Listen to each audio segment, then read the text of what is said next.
तो असदुद्दीन ओवैसी को आपने सुना। और वोटर लिस्ट मुद्दे को लेकर बिहार में सियासत बहुत ज्यादा गर्म हो चुकी है। वोटर लिस्ट मुद्दे पर आरजेडी दफ्तर के बाहर कई पोस्टर्स भी लग गए। पोस्टर के जरिए चुनाव आयोग और बीजेपी पर हमला बोला गया। ये देखिए, आरजेडी दफ्तर के बाद पोस्टर लगे हैं और जिस तरह से हमला बोला गया है, बीजेपी पर हमला बोला गया और जेडीयू पर हमला बोला गया है इन पोस्टर्स के जरिए।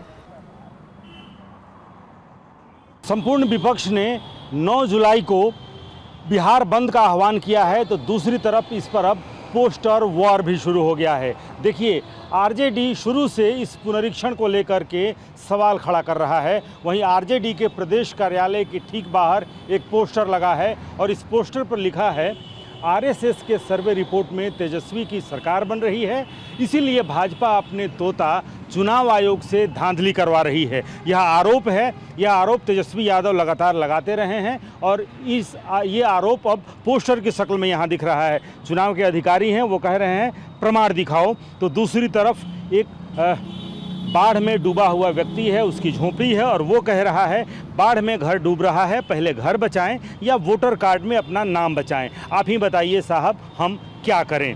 तो ये एक पोस्टर, चुनाव के पहले बिहार में वैसे भी खूब पोस्टरबाजी होती है, पोस्टर वार होता है। पोस्टर को लेकर के ही एक तरफ से वार तो दूसरी तरफ से उसका जवाब भी दिया जाता है। और अब ये जो वोटर लिस्ट पुनरीक्षण का काम है, चुनाव आयोग ये दावा कर रहा है कि इसका पहला चरण पूरा कर लिया गया है।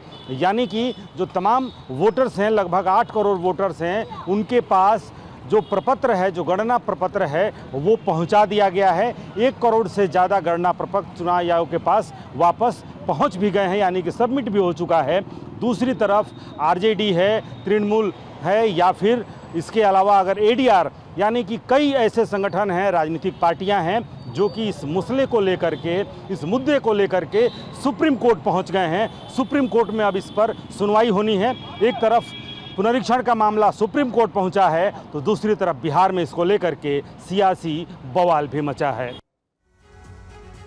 तो बिहार में वोटर लिस्ट मुद्दे पर संग्राम मचा हुआ है।